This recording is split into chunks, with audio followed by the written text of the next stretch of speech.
Hello everybody, welcome to the Kharak Cup number 1. I'm Bozo Cow, going to be casting a game here from round 1 of this tournament. And as we can see, Team 1 is going to be Shrike, the sort of odd sort of brown color coalition with a black stripe. I don't know, probably looks pretty good in game. And Masque of the Red Death, who is sort of the tournament organizer, so big thanks to him for setting this whole thing up in the first place. The map is going to be Kalash Teeth, which is quite a small map, so we expect to see a bit of early game aggression in this map against most players. So, spawning in the south, it is going to be Shrike with his beautiful coalition carrier here. And as you can see, he's already put 2 salvagers onto RU, so I guess it's going to probably be a tech rush here. Spawning up in the north with his sort of red and black coalition carrier. That's way too close, but whatever. That's going to be Masque of the Red Death. And he's put 4 salvagers onto CUs right in the beginning, so I would expect to see some kind of early aggression coming out of Masque of the Red Death involving LAVs. I'm not totally sure though. This carrier is kind of spinning out of control here, but you know, to each his own, I guess. Now, like I said, when we see a player put 2 salvagers onto RUs right in the beginning there before filling out his CU line, he's probably going to go for some kind of a tech rush. You see he's finished LAV fabrication right here. Masque of the Red Death's just going to move his base runner out here into the middle, try to get some scouting on his opponent. So let's see what these players choose to do. This is the first round of this tournament, and I've never really seen Shrike before, so it's really kind of a mystery what he's going to try to do here. Both players now making a couple LAVs. This probe just going to move out on the map here. He's going to scout this LAV right here. He's going to scout, very importantly, his opponent is not on 2 bases. That's some good information there that Masque of the Red Death picked up with his probe. And Shrike now going to try to kind of chase it down here. As we know, LAVs have anti-air, and that's going to take that probe down. So, no more information going to be gained by Masque of the Red Death here. But he does know that there's quite a significant number of LAVs out on the field now. He's moving out with 3 LAVs of his own. But the numbers here clearly favor Shrike if there were to be an engagement at this moment. He's got 6 to 3 basically right here in the middle.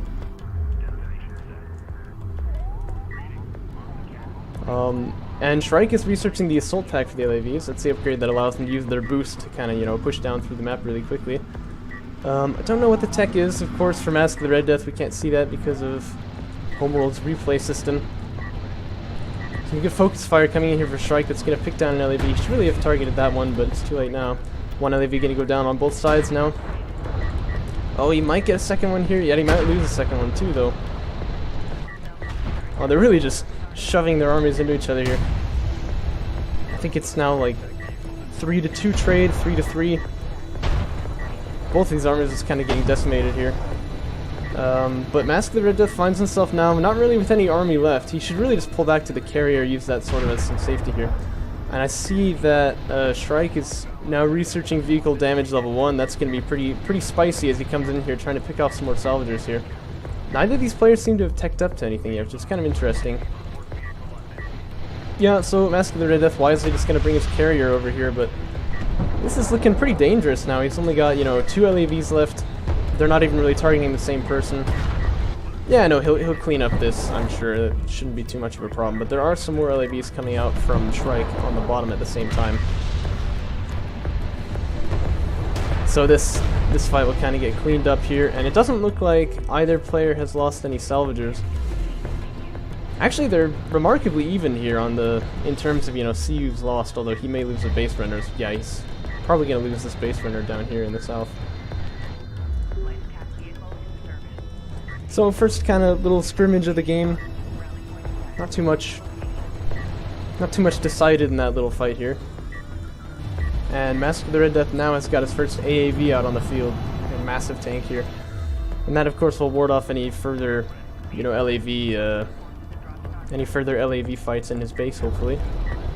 He's got no upgrades, and Shrike has got 1-1 coming in here, so Shrike's LAV is definitely outdoing... Oh, look at this is not good. So, if you got an AAV, coming out into the field, you should really just have your LAV stay with the AAV and attack at the same time, and then, we just saw 3 LAVs go down there. That shouldn't have happened.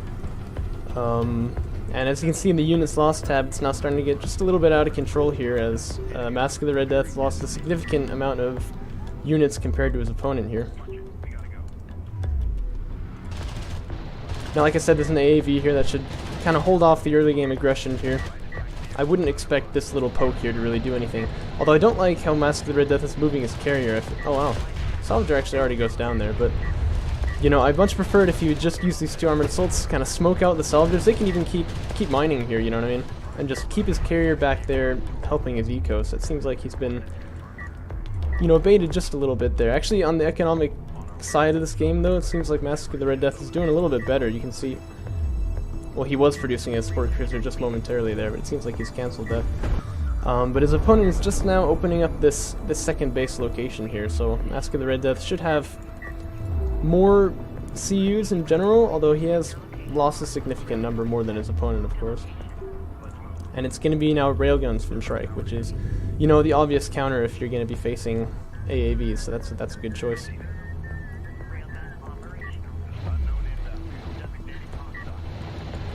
He's really keeping up the pressure. I like this, you know, he's not letting his opponent, you know, take a breath at all.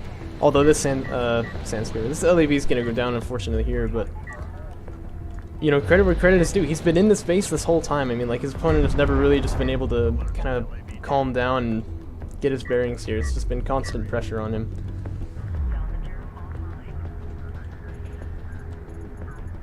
Yeah, and he does have these upgrades on these LAVs, I should point out once again.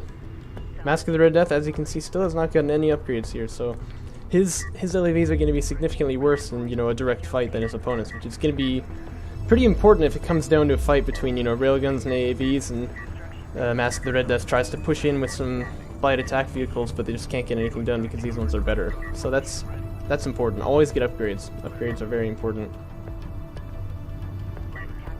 Now it's going to be Shrike making his first support cruiser. Masque of the Red Death, meanwhile, may be making one, but we can't really tell, of course, because the production tab here is a little bit messed up, but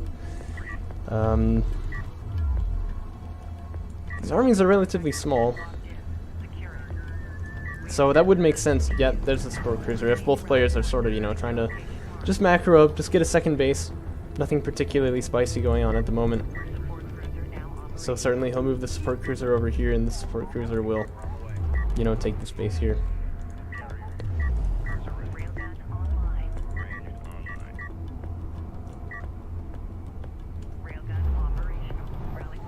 They're kind of like sumo wrestlers, aren't they? Sort of feeling out the map, looking at their opponent's huge folds of fat. Anyhow, so here come 4 AAVs down onto the map. There will be a railgun to check them, so they're just going to pull back immediately. That's not where they want to be. I would do that too. If I were driving that big tank, I'd be a little scared. And still nothing really going on here. Both players very passive. They don't want to make a mistake, it seems. So, and they're both pretty much equal on economy too, aren't they? Yeah, if you look at this.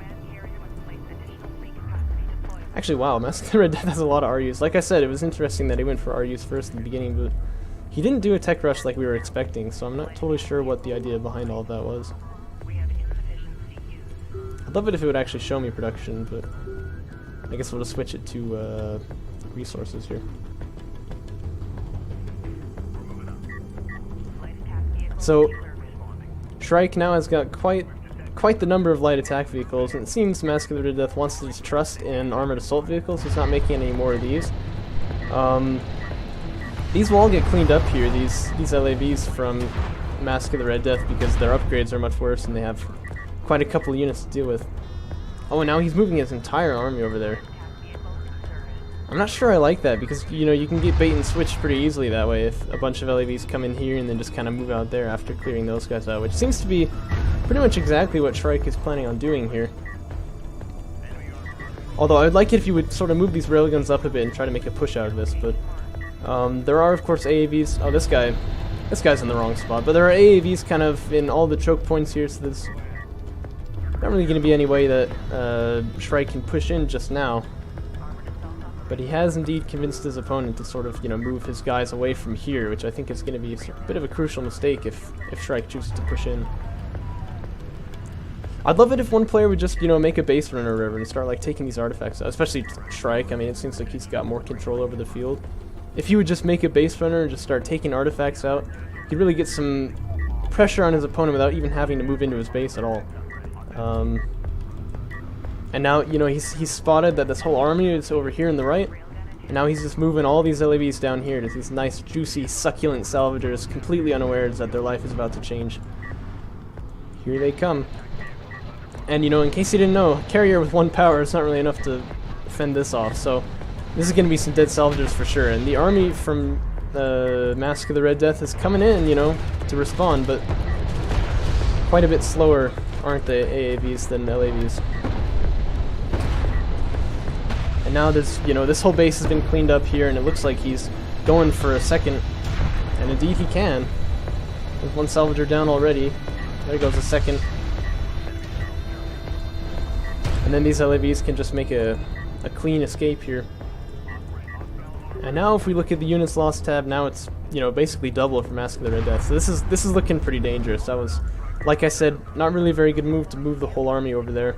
I also think, you know, he's got AAVs, which is a good counter to these LAVs, but generally 1 unit compositions are not particularly strong in this game. You know, it would have been a lot better.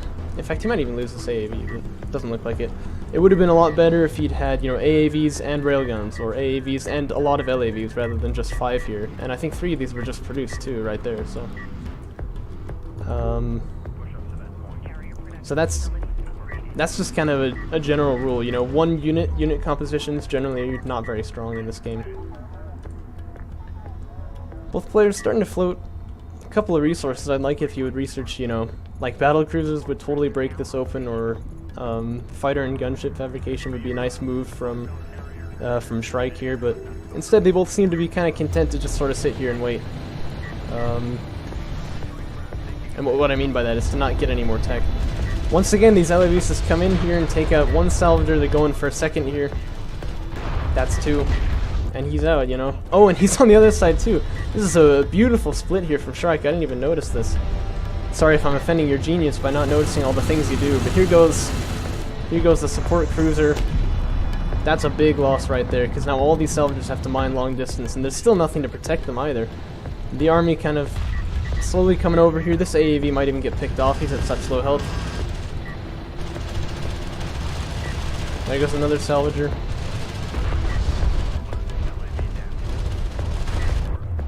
And, you know, Shrike, like, oh, he's coming in again, you know, just no, he's just a kind of relentless aggression right here, giving his opponent no chance to recover. And he's just kind of holding the middle with these railguns. He doesn't even need to use them, you know what I mean? This is looking pretty dicey now for Masque of the Red Death. He's getting severely behind, I would assume, in economy, and his units lost just keeps climbing up and up. So I'm really liking this play from Masque of the Red Death. Just keeping his opponent on his toes, never totally sure where he needs to move. We noticed that Masque of the Red Death has made a gunship, which is quite interesting, I think. Not a bad choice, because we know his opponent, you know, investing quite heavily into these LAVs. But they've now got 2-2 upgrades, these LAVs do, and that's gonna make it take a lot longer than you think it would for a gunship to kill them off. His opponent, meanwhile, is now at 1-1 upgrade, so a little bit less squishy than they had been in the past, but still certainly outgunned by these LAVs. You know, and once he cleans up this attack over here on the right side, look, there's already another rather large regiment of LAVs coming in here to do some damage over on the right side. You know, it's just relentless aggression here.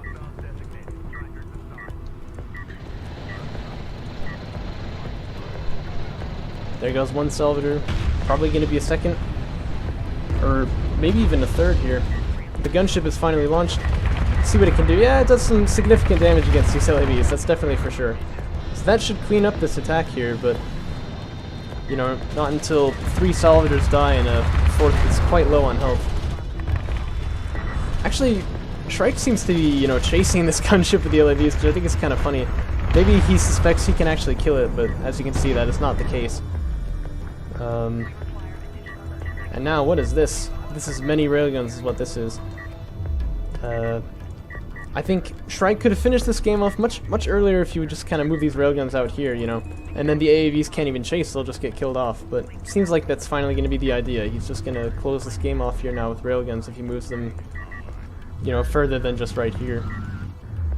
Although maybe he's actually content to stay there, I don't know. After all, he's doing pretty well with this sort of LAV aggression strategy.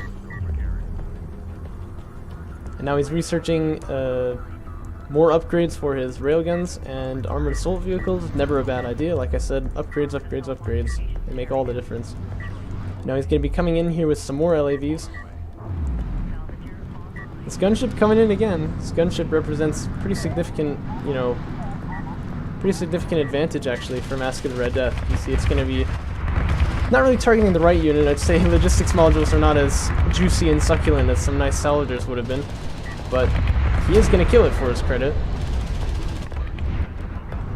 Now this would be a target for a gunship. Look at all these railguns. But he's instead going to go for the salvagers here, which I can't say is a bad idea. So long as he can kill them before these LAVs get here. I'd love it if Shrike would just kind of, you know, split his railguns up here. Maybe this... No, there's no action going on anywhere else. Oh, it's two gunships now. And one of them is going to find the juicy, succulent railguns. It'd be a lot better if you would target this one right here in the middle.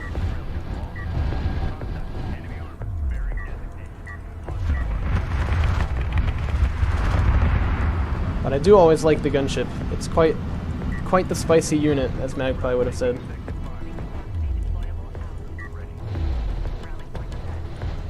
Kind of weird Mexican standoff going on over here, except they actually are shooting at each other.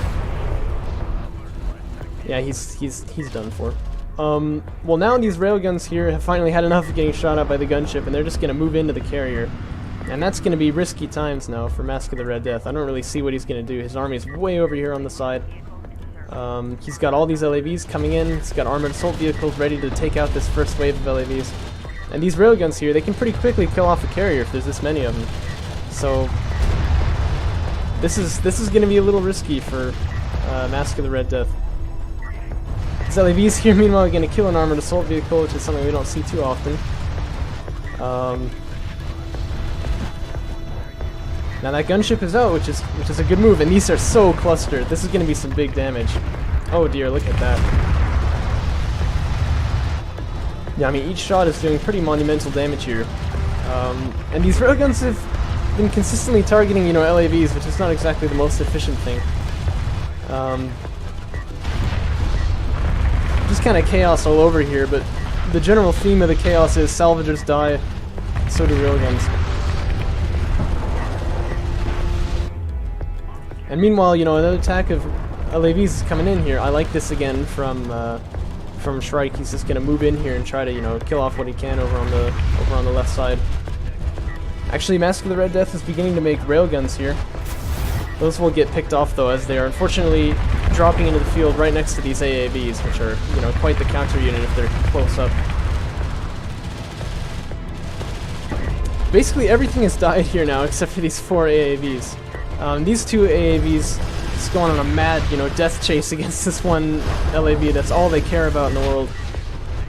They will kill him, you know. So, or no, they didn't even kill him, did they? Oh dear. Yeah, there we go. All right, so his life mission has been achieved. All these salvagers are dead. There's one more salvager left over here, the last salvager. And meanwhile, you know, Shrike is on 3 base economy, so he did make the base runner, like I was saying, but that just died. But Shrike is on 3 base economy against an opponent who's on literally 0 base economy now. It's not looking too good, I don't think, for Masque of the Red Death. This game's kind of not gone his way here.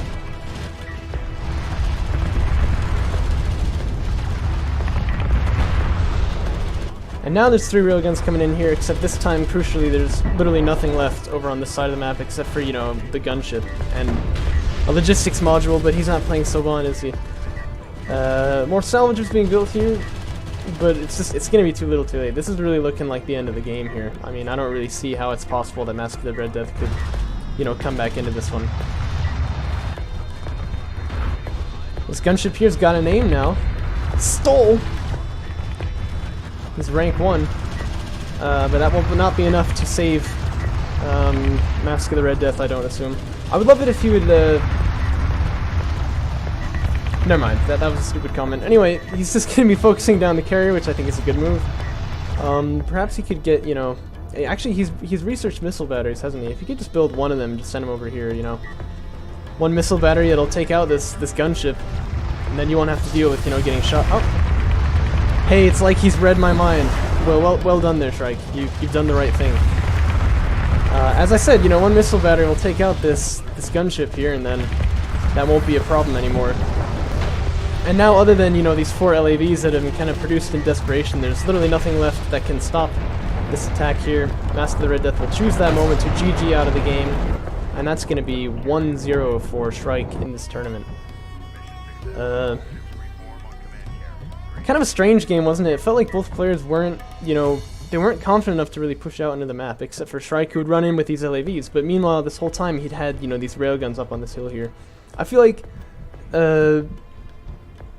looking back on things, if both players had used their resources, you know, they were floating a lot of resources this whole game, and you can see now he's got 2,300, you know, 1,000 RUs. He could, you know, research battle cruisers, make like one of those. I would have finished the game off right there. If Masque of the Red Death had, you know, invested in railguns as well as AAVs, you know, and then kind of tried to push out on the map, maybe we could have seen some more interesting action. One of these players could have taken a more convincing lead in the game, but as it stands, Shrike will win, so that's good enough. And he'll be moving on to round 2 with 1 point under his belt, unlike Masque of the Red Death, who will now have 0. So, very sad day there. It's like glowing or something, I don't know. Anyway, thank you for joining. This has been one match from round 1 of the Kharak Cup.